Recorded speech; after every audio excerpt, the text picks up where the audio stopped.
बिस्मिल्लाहिर्रहमानिर्रहीम, अस्सलाम वालेकुम। आपका दोस्त सलमान हैदर। दुआ है परवरदिगार से कि उसने आपको और आपके अहले खाना को अपनी हिफ्ज़ो अमान में रखा हुआ। डोमेस्टिक कई टॉपिक्स हैं, उन सब पर बात की जा सकती है, लेकिन अगर इस पर बात नहीं की तो फिर किस पर बात की है? Tissue paper. जी हाँ, उसकी औकात सिर्फ इतनी है कि उसको इस्तेमाल किया जाए और फिर रद्दी की टोकरी में फेंक दिया जाए। इससे ज़्यादा उसकी कोई औकात नहीं होती। लेकिन फिर जिन्होंने इस्तेमाल किया होता है उनके असल अज़ायम ज़रूर सामने आते हैं। ऐसे कुछ अज़ायम सामने आए अमरीकी सदर जो बाइडन के।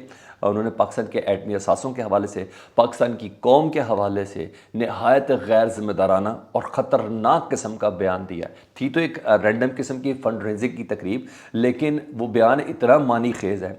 और अभी तक पाकिस्तान की वजारत ख़ारजा ने कहा है कि हम एक फॉर्मली उसका रद्द अमल देंगे। वो बयान क्या है उसकी डिटेल जानना बहुत ज़रूरी है। और उस मौके पर जब हम बगले बजाते हुए फिर रहे हैं कि ओहो, यूनाइटेड नेशन में साइड लाइन मुलाकात के अंदर जो बाइडन के साथ हमारे ताल्लुकात देखे कैसे हो गए, उस मौके पर जब ये कह रहे थे कि वही जो बाइडन है जो इमरान खान को फ़ोन करना पसंद नहीं करता था और अब पाकिस्तान के वज़ीर आज़म शहबाज शरीफ के साथ जप्फी डाल रहा है या मुसाफा कर रहा है या वो कर रहा है, इसको पता नहीं फ़ॉरेन पॉलिसी की कितनी बड़ी कामयाबी करार दिया गया और पता नहीं किस किस चीज़ के साथ जोड़ा गया। लेकिन बहरहाल असल हक़ाइक़ क्या है वो आपके मैं सामने रख देता हूँ। और माजी में इस वक्त जब हुआ था तो क्या इस वक्त पाकिस्तान में इस कैपेसिटी का कोई बंदा है जो कुछ नहीं, लेटर ख़त कंडेम तो अपनी जगह, ये ट्वीट ही खुद कर सके, ये ट्वीट ही इस स्टेटमेंट के ख़िलाफ़ दे सके?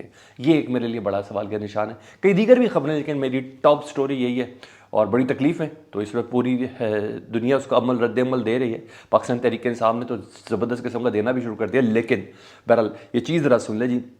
अमरीकी सदर ने पाकिस्तान के एटमी असासों से मुतल्लिक कहा, ये फंड रेजिंग एक तकरीब थी, उन्हें कहा गैर मुनज़्ज़म है पाकिस्तान के एटमी असासे। पाकिस्तान की कौम दुनिया की ख़तरनाक तरीन कौम है। पाकिस्तान का एटमी प्रोग्राम एक ख़तरनाक और जिसे कहते हैं ना उस पोजीशन पे है कि जो मुनज़्ज़म ही नहीं है, किसी भी वक्त किसी के हाथ में लग सकता है। उनकी गुफ्तगू का मतलब ये था। और पाकिस्तान की कौम और एटमी असासों को उन्होंने ख़तरनाक करार दिया है। ये अमरीकी सदर जो बाइडन जिसे कुछ दिन पहले पाकिस्तान के वज़ीर आज़म मुसाफा करके आए हैं यूनाइटेड नेशन के इजलास के अंदर। ये चीज़ें इसी तरह पुट की जाती हैं सर। अगर आलमी मंजरनामे को किसी ने देखा हो या कवर किया हो, या ये बातें इसी तरह ही पुट की जाती है। चाइना से शुरू हुआ, रशिया से शुरू हुआ और उनके करीब पाकिस्तान का जिक्र कर दिया, क्योंकि इसके लिए कोई 1 घंटे का प्रोग्राम तो करना नहीं उन्होंने। ठीक है, इस तरीके से दुनिया को बावर कराया जाता है। एक फंड रेजिंग पे बैठा हुआ शख्स इस तरह की बात कर रहा है और कोई स्पेशल प्रोग्राम था नहीं, तो रैंडम बयान एक दे के इस तरह से किया गया। अभी मैंने आपको जैसे साइडलाइंस की मुलाकातों से मुतल्लिक बताया था, हम कह रहे थे कि अमेरिका के साथ हमारे ताल्लुकात बहुत अच्छे हो गए हैं, इमरान खान को फ़ोन नहीं करते थे। उस मौके पर अमेरिकी सदर की ये गुफ्तगू किस बात का इंदिया दे रही है, किस बात का इशारा दे रही है, ये हमारा जानना बहुत ज़रूरी है। दूसरी तरफ अगर मैं कहूँ, इमरान खान साहब के खदशात तो दुरुस्त हो रहे हैं ना। उस बंदे को उसकी फोर्स ही तो माननी पड़ेगी ना सर। उसको कोई अल्लाह का वली तो नहीं कह रहे, कोई पीर फकीर तो नहीं कह रहे कि वो चीज़ देख रहा है, मगर उसको भी कुछ चीज़ें समझ आ रही थी ना। वो तमाम चीज़ें यही उन्हीं की बातें तो दुरुस्त हो रही है। इमरान खान साहब की क्या कह रहे थे इमरान खान साहब जी कि असल टारगेट मेरी हुकूमत ख़त्म करना नहीं, पाकिस्तान की फ़ौज को कमज़ोर करना। अमरीकियों का असल टारगेट है हमारे एटमी असासे, और ये इसकी तरफ हाथ बढ़ाने की कोशिश कर रहे हैं। ये वही थे ना इमरान खान जिन्होंने कहा था पाकिस्तान को इमरान खान से ज़्यादा पाक फ़ौज की और एटमी असासों की ज़रूरत है। ये भी चंद माह पहले की बात है ना, जिस पे सब ने, मेन स्ट्रीम मीडिया में तमाम एंकर्स वगैरह ने भी ये कहा कि ओहो, पाकिस्तान के एटमी असासों का इमरान खान ने जिक्र कर दिया, हुकूमत जाने का नशे का इतना गम हो गया उनको कि वो जिक्र कर दिया। और वो हर तकरीर में यही कहता रहा उसके बाद भी, ये असल निशाना पाक फ़ौज है, असल निशाना पाकिस्तान की कौम का एटमी असासा है, अमेरिका उसकी तरफ कर रहा है, मेरा रजीम चेंज नहीं किया था। और ये जो बाइडन की इस जुमले के बाद किसी को कोई शक है तो मैं उसकी अकल पर मातम ही कर सकता हूँ। अच्छा, बहरहाल उन्होंने कहा तेज़ी से ये लोग हमारे एटमी असासों की तरफ बढ़ने की कोशिश कर रहे हैं, मगर हम उन पर तरकीब करते रहे इमरान खान साहब के पास, क्योंकि वजह ये असल प्रॉब्लम ये अफ़गानिस्तान की जंग में हमने अमेरिका का साथ नहीं दिया ना फाइनल डेज़ पे। किस तरह जनरल फैज़ साहब आए, किस तरह ये सारा काम हुए, फिर किस तरह कोर कमांडर पेशावर, और फिर किस तरह, मैं इस पर कोई लंबी बात नहीं करता। लेकिन बहरहाल मुझे इमरान खान साहब की हर बात दुरुस्त होती भी नज़र आ रही है। और माजी में अब आपको बताऊँ, अभी शेरी मज़ारी साहब ने बाकायदा तौर पर पोटस को टैग करके माफ़ी का मुतालबा किया। उन्होंने कहा आप होंगे ये तमाम चीज़ों के ज़िम्मेदार। आपने कैसे पाकिस्तान के एटमी असासों की बात की, फिल फॉर माफ़ी मांगी इस तरह की स्वीपिंग स्टेटमेंट देते हुए शीरी मज़ारी, अच्छा असद उमर, और पीटीआई ने तो इस वक्त जिसे कहते हैं ना बजाई भी है, मगर हुकूमत की तरफ से अभी तक कोई आवाज़ नहीं आ रही। दफ्तर खारजा की तरफ से बयान है कि हम इस पर एक सीरियस किस्म का एक बयान जारी करेंगे।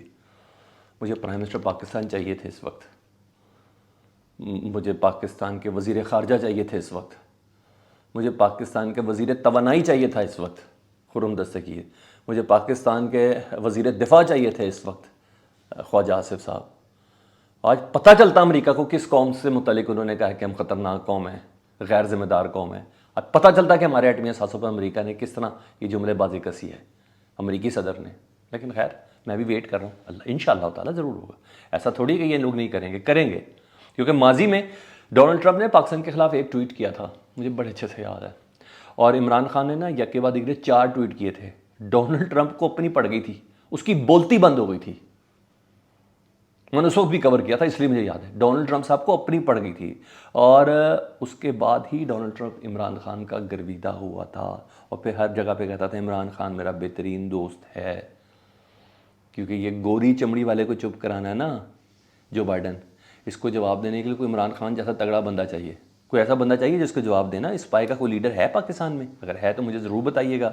वो इस ट्वीट का जवाब, कोई ट्वीट करके, इस बयान का जवाब किसी ट्वीट की शक्ल में अपने हाथ से ट्वीट लिख कर दे सकता है? मुझे ज़रूर आपने बताना है कि जिसने जो बाइडन साहब को कोई मुखातिब करे, कोई है जो बताए जिसने इमरान खान ने उन 4 ट्वीट्स में था ना कि पाकिस्तान को कमज़ोर करने वाले अमरीकी तुम हो, तुमने पाकिस्तान को कमज़ोर किया, दहशतगर्दी की जंग में तुमने पाकिस्तान को शामिल किया, तुम्हारी वजह से पाकिस्तान को अरबों डॉलर का नुकसान हुआ, तुम्हारी वजह से 80,000 जानें पाकिस्तान के अंदर गई। इस वक्त है सर, है तो मुझे प्लीज़ बताएं ना, मुझे ज़रूर बताएं। तो आज पाकिस्तान की सही इज्जत और गैरत को ललकारा अमेरिका ने, इसके अलावा कुछ भी नहीं है। इसका जवाब तगड़ा तरीके से मुझे एक्वायर्ड है, आपको है नहीं, मुझे कमेंट सेक्शन में ज़रूर बता देगा। मैं दीगर द टोटल लोकल खबरें मैं जल्दी जल्दी लेके चल जाता हूँ जी। दूसरी तरफ IMF ने जी बोलती बंद कर दी है पाकिस्तान की, नए वज़ीर ख़जाना साहब की, और आपको पता है वो गए में इसहाक डार साहब अमरीका, उन्होंने रद्दमल दिया है। उन्होंने इसहाक डार साहब बड़े कॉन्फिडेंट होकर अमरीका गए थे, उन्हें बड़ी बड़के मारी थी। मिफ्ता इस्माइल को भी बड़े जवाब दिए थे कि भाई मुझे बड़ा दर्द होता पाकिस्तान की कौम का, और ये हो मैंने इसलिए सब्सिडी दे दी है। बड़े बोले थे, उन्हीं के वो नीचे आए हैं। IMF की टीम ने बताया कि भाई ये 2022 की टीम है, इसहाक डार साहब बड़कों से काम नहीं चलना, हद में आ जाए अपनी आप। आपने जो वादे किए हैं ना IMF से मिफ्ता इस्माइल की शक्ल में, उनको पूरे करें।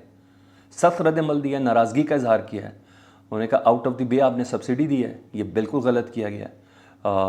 अब आपके साथ हम नया प्रोग्राम शुरू करेंगे, और सब्सिडी सारी ख़त्म करें और टैक्स निज़ाम को मज़ीद बेहतर। ये तय हुआ कि इसहाक डार ने आने के बाद नुकसान ही बचाया, फ़ायदा कोई नहीं बचाया। ठीक है जी। और ये कहते थे ना PTI ने बारूदी सुरंगें बिछा दी, IMF से किए हुए मुआहदे की शराइत पूरी नहीं की, जो लिख के दिए थे वादे के थे वो पूरे नहीं किए। इसहाक डार साहब की वो गिदम मैं आ गया, वो आ गया, IMF ने बताया तू आ गया हैं बस। फिर तो ये हुआ है। मैंने आपको ये बताया कि IMF में अमेरिका में ये चल रहा है इस वक्त। ठीक है जी। उन्होंने कहा वादे जो किए वो पूरे करें सीधे सीधे। दूसरी एक और खबर में जल्दी से, वो भी तो ग्रीन टाउन जी। इन्वेस्टिगेशन डिपार्टमेंट ने बाकायदा तौर पर मरियम औरंगज़ेब साहब और जावेद लतीफ़ साहब को दोनों ने ज़मानतें करवा ली हुई इस केस से, जिस पर इमरान खान के ख़िलाफ़ मजहबी मुनाफरत फैलाने के हवाले से जो इन्होंने इल्ज़ाम लगाए थे। जो PTV का एक प्रोड्यूसर भी इसके अंदर शामिल था, बाकायदा प्रेस कॉन्फ्रेंस की गई थी और बोंगियाँ मारी गई थी पाकिस्तान के नेशनल टेलीविज़न पर। उन्हें शामिल तफ्तीश करने के लिए बाकायदा तौर पर तलब कर लिया जी मरियम औरंगज़ेब साहबा को और जावेद लतीफ़ साहब को और PTV के प्रोड्यूसर को। 18 अक्टूबर की तारीख है जी। तो ज़मानत तो इन्होंने ऑलरेडी इस केस में ली हुई है। अगर ये 1-2 पेशियों में पेश नहीं होंगे तो फिर गिरफ़्तार होंगे। यही करते हैं ना इमरान खान साहब के साथ जी, पेश नहीं हुए तो फिर गिरफ़्तारी के लिए पहुंच जाते हैं। जी हाँ, तो get ready for this, music has been started again. तो इस तरह हो चुका है जी। और दूसरी खबर मैं आपको वो भी दे दूँ जी। MQM पाकिस्तान ने कल एक हंगामी इजलास तलब कर लिया जी। हंगामी इजलास में हंगामियत ये है कि अच्छा खासा इसको मीडिया पे हाईलाइट किया जा रहा है। तमाम MNAs को, तमाम MPs को, MQM के तमाम सेनेटर्स को, जितने भी पार्टी के वर्कर्स हैं चीदा टॉप स्लॉट, उन सबको बुला लिया है। कहा जा रहा है हुकूमत से अलहदगी पर गौर किया जाएगा। अलहदा कुछ नहीं होना अभी, जब तक वो फ़ोन कॉल नहीं आनी। और कल इलेक्शन भी है ज़िमनी, तो वैसे भी इनको ट्रेंड पता चल चुका होगा। मतलब कोई बड़ी मीटिंग है, कोई ब्लैकमेलिंग भी हो सकती है। UMKM का तुरंत इम्तियाज़ है कि किस तरीके से, क्योंकि मुझे तो नहीं समझ आ रही कि ऑन ग्राउंड कोई ऐसी चीज़ है जिसकी बिना पर इनको मौजूदा हुकूमती इत्तेहाद के अंदर रहना चाहिए। बहरहाल कल वो इजलास है, वो बता दूँ आपको। हाँ जी, राना सनाउल्लाह साहब जी इंसदाद मंशियात की अदालत में आज उनकी पेशी थी। इंसदाद मंशियात की, एक तो एंटी करप्शन का उन्होंने वो लिया हुआ ना, इस्लामाबाद हाई कोर्ट से ज़मानत ली हुई है, तो एंटी करप्शन अदालत की। तो यहाँ इंसदाद मंशियात की अदालत में आज उनको पेश होना था। वो जिनके पास 15 किलो हेरोइन का जाली केस था, उस पर पेश होना था। तो वो डरे हुए इतने कि वो पंजाब की अदालत में लाहौर में पेश नहीं हो सकते थे, तो इसलिए उन्होंने अपने यहाँ दरख्वास्त दायर की कि जी हाज़िरी माफ़ी की दरख्वास्त दे दें, पता है कोई चक के ना ले जाए, क्योंकि मैं इस्लामाबाद मसरूफ़ हूँ। अदालत ने एक दिन की हाज़िरी माफ़ी का उनको करके 19 नवंबर को दोबारा तलब कर लिया है। इमरान खान को बावला कुत्ता कहते हैं ना स्क्रीन पर, हाँ जी, डरपोक कहते हैं ना, हाँ जी। और अब हालत देखें, सूबे में नहीं घुस सकते डर के मारे। तो बस ये चीज़ें। दूसरा एतजाज़ एहसन साहब पहले ही उनकी पार्टी की मेंबरशिप ख़त्म करने पर बात चल रही थी कि मेंबरशिप ख़त्म करनी हो, ये सब अब पार्टी से भी आज़ाद हो गए। तो पीपल्स पार्टी ने कहा कि अगर उन्होंने अपनी ज़ुबान बंद नहीं की तो उनके घर का घेराव किया जाएगा। तो एतजाज़ एहसन साहब के घर के घेराव का ऐलान करने जा रही है पाकिस्तान पीपल्स पार्टी के वर्कर्स। तो ये भी एक कमाल काम है भाई, शुरू से वो बंदा आज़ाद आदमी इसी तरह गुफ्तगू करता है, इसीलिए तो पीपल्स पार्टी के माथे का झूमर कहलाते हैं एतजाज़ एहसन साहब, कि बोलने में अपनी गुफ्तार में बहुत ज़्यादा दिलेर हैं। तो बहरहाल मैंने कहा ये भी मैं आपको खबर दे दूं कि उनके घर के घेराव करने का पीपल्स पार्टी के कारकुनों ने फैसला किया है। आसिफ अली ज़रदारी साहब नहीं छोड़ सकते जी, आजकल इस्टेब्लिशमेंट के साथ टांका उनका बड़ा फिट है। फीडबैक से मुतल्लिक ज़रूर आगाह करें, अपना बहुत ख्याल रखें। अल्लाहुम्मा सल्ली अला मुहम्मदिन व आले मुहम्मद।